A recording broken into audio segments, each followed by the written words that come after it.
કામ એ ઘીનું કામ હોય, હુતારનું કામ રહ્યું, હુતારના ભાવ એને હોનાનું ભાવ નહીં કે જો હોનું વાંચું જો અમને લાકડામાં ખબર પડો ભાવવાળા કામો એમ કે એમ આ કર્મના બધા વિભાગ છે. જેટલા આમ ફેક્ટરી જો તો કર્મના ખાતા હોય ટૂંકમાં ભાઈ આ ઓફિસ ખાતું ના ફલાણું ખાતું ના ઓજાર ખાતું બધા ખાતા જ હોય ને ટૂંકમાં મિકેનિક ખાતું ફલાણું આપણે આ સરકાર ખાતા જ છે ને બધા વીજળી ખાતું અન્ન ખાતું જળ ખાતું એમ આ બધા ખાતા ખાતા એટલે વિભાગ એ કર્મના મનુષ્યના નહીં વિભાગ મનુષ્યના વિભાગના મનુષ્ય તો બધા હરિયા આથી તમે દુનિયા બહાર જાઓ કોઈ ત્રણ કાનવાળા ત્રણ આજુવાળા ચાર એને આપણે શું કહીએ સો આંગળી હોય તો શું કહીએ હોળીમાં વધારવાનું હોય ઓછું હોય તો એને અપંગ અપંગ કઈ એમ મારા બાપ ભગવાનની જે રચના છે એ બધાય માટે એના આટલા વ્યાપક તત્વો કહેવાય. આપણે કહું હું તાર જે વાત કરું વ્યાપકની વાત વ્યાપકમાં બધું સરખું જ્યાં ભેદ આવ્યા ઘરમાં આવ્યા ભાઈ એટલે ભાઈ ને ભાવ રહી અને હાવ રહી અહીંયા ભેદ પડે ઘરમાં એ વ્યાપક નહીં અહીંયા સંકુચિત છે.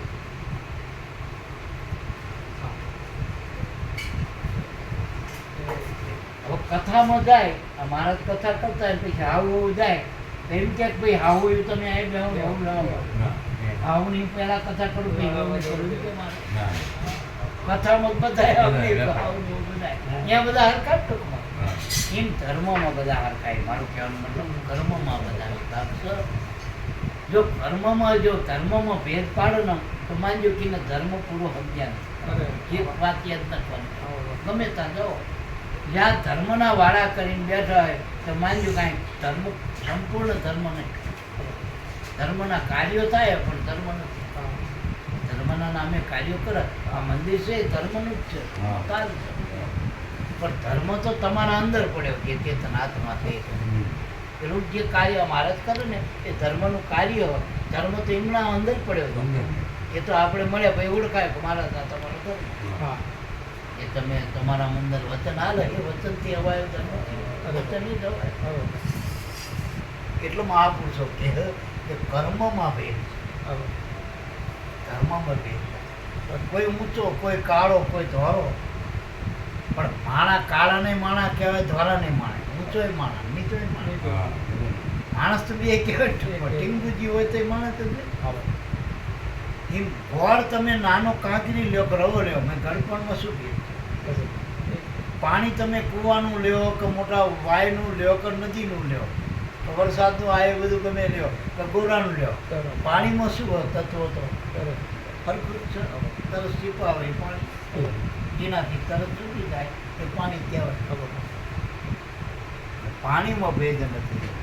પાણીનો એ પાણી ઓળખાય છે ને એ પાણી બધે હરખું જ હોય આખી દુનિયા. એમના ગામનું પાણી લઈને આવો ભાઈ અમારા ગામનું પાણી પીતો તો અમારા તારા મોટો બીજા ગામના પાણી એના પર સુરત અમારા ગામનું જ લઈને આવ્યું તો અમારા ગામનું જ લઈને જવું છું. હું ઘરેથી ને આવ્યો એટલે સુરત જોઈ લઉં એ હારે હારે જ આવે આકાશી હું હારે જ રાખું ધરતી તે હું એ જ્યાંથી ને આવ્યું ઘરેથી ત્યાં તો એ ધરતી ધરતી એક જ આઠી જ છે એકબીજા વાળું કર્યું હોય દિવાલ કરી હોય ધરતીમાં વાળો ઘરની દિવાલો કરી ઓયડ્યું કરી મકાનો કર્યા સોસાયટી કરી ધરતી કોઈ કરીએ છીએ આકાશ કોઈ કરીએ છીએ આકાશ ચંદ્ર સૂરજ જોવાનું પાણી પૃથ્વી પછી આંખનું જોવું કાનનું સાંભળવું આ બધું વ્યાપકમાં એક સમજાય મારી વાત. સ્ત્રીએ આંખે જ જોવો પુરુષે આંખે જોવો પછી બ્રાહ્મણે આંખે જોવો અને હરિજને આંખે જ જોવો જોવો જ ના જોવા માટેના આંખ છે સાંભળવા માટે કાન છે બોલવા માટે જીભ. મોટો જ્ઞાની હોય તો શું આમ કપાળેથી બોલો મોઢેથી જીભથી બોલો. દરેક માણસ પગે જ હાલે હવના પગે હાલે દરેકમાં શ્વાસ જ હાલે શ્વાસ હાલે એટલે પછી આગું કરે પછી હું ગોળ ખાઉં તોય મને ગળ્યું લાગે, અમને ગળ્યું લાગે. અને જો કદાચ ભેદ પડે તો એમના અંદરનું કંઈક ફંક્શનમાં ભેદ છે, ગોળમાં ભેદ છે. આખી લાઈનમાં લાડવા હાલ્યા આપણને, એક જણો કે ના કડવા છો તો અહીંનો કડવો કંઈક રોગ છે, કડવા બધાને લાગવા જોઈએ તો સાચું. એમ વ્યાપકમાં બધું હરખું હોય તો વ્યાપકમાં મારો ધર્મનો તમારો અમારો સાચો એ ખોટી વસ્તુ.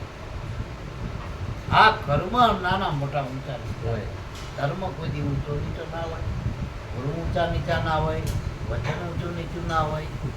એક વાત એ યાદ રાખો, ગુરુના બાળક બધા એવા જ. અત્યારે વાયરમેન હોય જેટલા વિદ્યુત બોર્ડના કર્મચારી બધા હોય, પછી ગમે નાતીના હોય પણ એ વિદ્યુત બોર્ડમાં જાય એટલે વાયરમેન કહેવાય. કેવાય ઓએનજીસીમાં જાય તો શું કે આ ઓએનજીસી. પછી પટેલ હોય, દરબાર હોય, બ્રાહ્મણ હોય, ગમે ગમે એના અંદર હોદ્દાય ગમે હોય પણ એ કંપનીના માણસ શું કે ઓએનજીસી. આ રણછોડભાઈ એ જાય તો શું કે નેનો એવું થાય ને. પછી એમાં પટાવાળો હોય નેનો, મેનેજર એ નેનો અને માલિક એ નેનો બાર હોય. એમ જેટલા જીવ માત્ર બધા જગતમાં જડ. આ જગત થી ઉપર કોઈ જીવ હદ નહીં. જીવની સૃષ્ટિ ક્યાં? જગત. જીવ ને જગત અને ઈશ્વર ત્રણ ભેદ છે. તો ત્રણેયના કર્મમાં ભેદ છે. જીવ અને શિવ દશાનો ભેદ છે, વસ્તુ ભેદ નથી. કોનું અને કનક અને કુંડળ એ વસ્તુ ભેદ છે, ઘાટનો ભેદ છે, બાકી તત્વ ભેદ નથી. તત્વજ્ઞ જો મળી જાય, સાદર બાબા શું કહ્યું? તત્વ વિચારો રે તત્વજ્ઞ પ્યારો. નથી જગતમાં બીજું ક્યાંય નહીં, આ તત્વ છે. કદાચિત તત્વ જે પરમ તત્વ એ ન્યારું. અને આને જેટલા ઘાટ છે એ બધા પંચભૂતના, અને જેના થકી એ ઘાટ શોભાયમાન છે, કાર્ય કરી રહ્યા. એ સટ્ટું પરમ તત્વ એ ચૈતન્ય. અને એ સ્વયંનું જે જ્ઞાન છે એનું ગુરુ કહેવાય. સ્વયં જે જાણે ને જળમન ચેતન એનો ગુરુ કહેવાય. તમે તમને ઓળખ્યો, મેં મને ઓળખ્યો, પણ આપણને બધાને જે ઓળખે એનું ગુરુ કહેવાય. તમે બધું રામ બાપા જ્યાં પાઈ ગયા કે તમે તમને ઓળખી લીધા. એક ગુરુ તો તમને ઓળખાણ કાલ બીજો થાય એને ઓળખે. ગુરુ બધાને ઓળખે. એટલે માનો કે આ બીજા ગામમાં જાય મહારાજ ના ઓળખતા હોય બધાને, પણ હું તો જે ગામમાં જોઉં બધાને ના ઓળખું. એમ ગુરુ એટલે બધાને જે ઓળખો. ગુરુ એટલે પૂરું તો ગુરુ. એને દેહનું જ્ઞાન હોય, જગતનું હોય, ઈશ્વરનું હોય ને આત્માનું હોય, દેવનું હોય.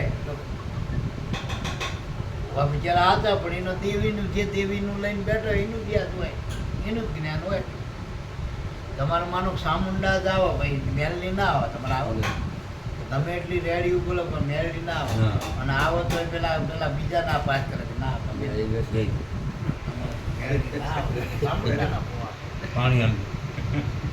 એમ દેવી દેવતાનું જ્ઞાન છે એ વ્યાપક ના કહેવાય. ભગવાનના અવતારોનું જ્ઞાન વ્યાપક ના કહેવાય. ભક્ત અભક્ત દેવ દાનવ માનવ જળ ચેતન બધું જ એમાં હમાય.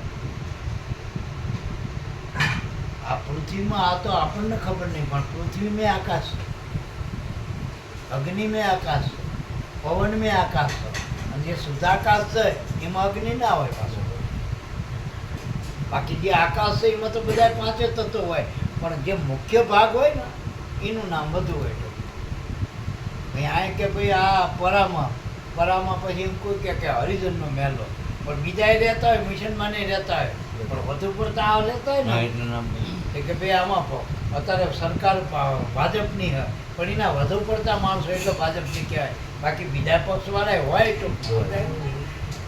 એમ આકાશમાં આકાશનો ભાગ વધુ, પવનમાં પવનનો ભાગ વધુ, અગ્નિમાં અગ્નિનો ભાગ વધુ, એમ બધામાં ભાગ વધુ. એમ જે ચેતન છે પ્રકૃતિ છે, પ્રકૃતિમાં પાંચે તત્વો આવી જાય. એનો આપણે મધ કહેવાય, મધ તત્વો કહેવાય.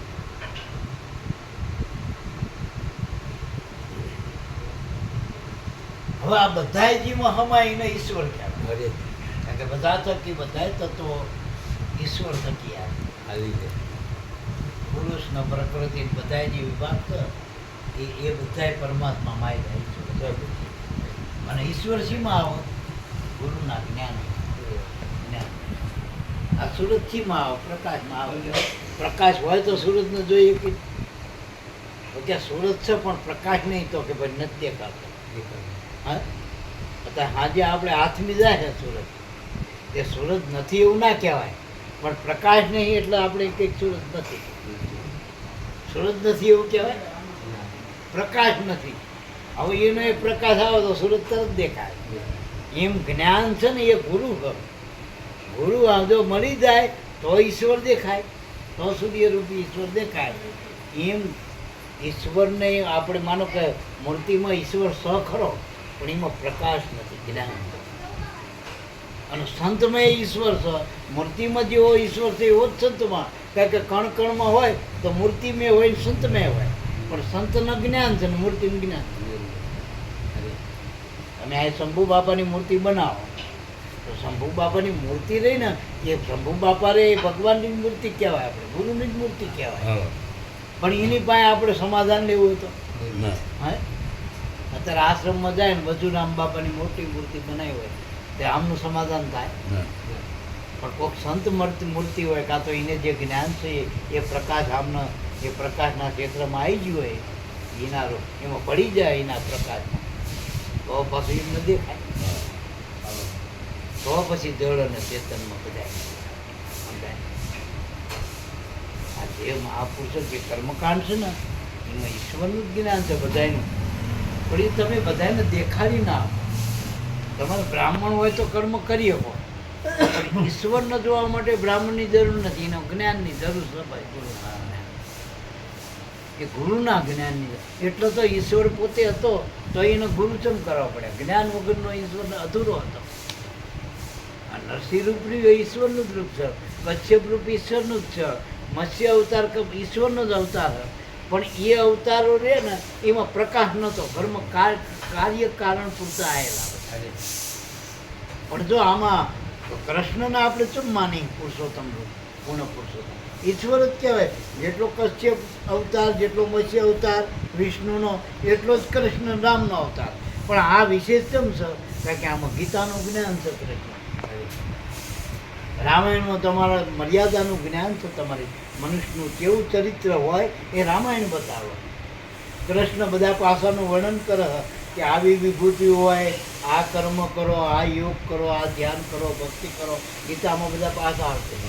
એનું જ્ઞાન છે, પ્રકાશ છે. રામાપીરનો પ્રકાશ છે. જો એની અત્યારે પાઠ પરંપરા હાલે એ ધારામીનો પ્રકાશ છે. જ્યોતિ સ્વરૂપે છે રામાપીર. એમ પ્રકાશ વગરનો સૂર્ય નકામ. આ દોરેલો સૂર્ય જ કહેવાય, પણ એમાં પ્રકાશ જ નહીં હોતો. જો સૂર્ય તમે આંખી મેકો તમને આમ સૂર્ય જોયેલો દેખાય કે ના દેખાય? પણ એ પ્રકાશ પડે દેખાય ખરો, પણ પ્રકાશ ના પડે. એમ મહાપુરુષો એમ કે આત્મા એક જ તત્વ એવું હોય, એમાં વસ્તુ એ પ્રકાશ એ પડે. એટલે ગુરુ આપણને શું બતાવો? આત્મા. આત્મામાં જ્ઞાને હ અને તત્વ ઈશ્વરે રહે. પોતે ઈશ્વર છે અને જ્ઞાન સ્વરૂપ છે.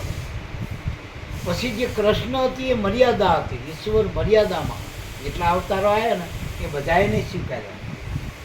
મુસલમાનમાં પેગમ્બર કહેવાય મોહમ્મદ સાહેબ, પણ એને કંઈ બધા સ્વીકારે? મુસલમાન બનો તો તમે સ્વીકારો, એમ હિન્દુ માનો તો તમે રામાપીરને માનો, કૃષ્ણ માનો. એમ આપણા એ વિભાગ હોય નોખા નોખા. ઘણા કે અમે રામાપીરને જ માની, કૃષ્ણ ના માની. બે એક નહીં. હા, પછી આ મહારાજના 25 ઘર હોય એ પણ કે પેલા કુટુંબમાં કે ના એ મહારાજ અમારતા ના આવે. અમારા તો જે અમારા મહારાજ હોય ને એ જ અમારું. ના કામનો વિધિ નહીં આવડતી થોડી, પણ એમે નોખા નોખા હોય. અમારો મહારાજ હોય એ જ બોલાવો. સમજાય? બીજો આ 500 લેતા ને બીજો 50 વાર આવો ને તોય તો પેલો મહારાજ ના ચલો અમારો એ પેલા જોઈ. આ સિદ્ધાંત છે. એમ જ્ઞાન બધા પાસે, એમ આત્મા બધા એમ.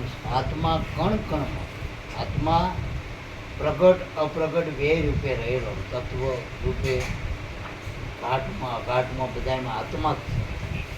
પણ એ આત્માને ઓળખનારા ગુરુની જરૂર.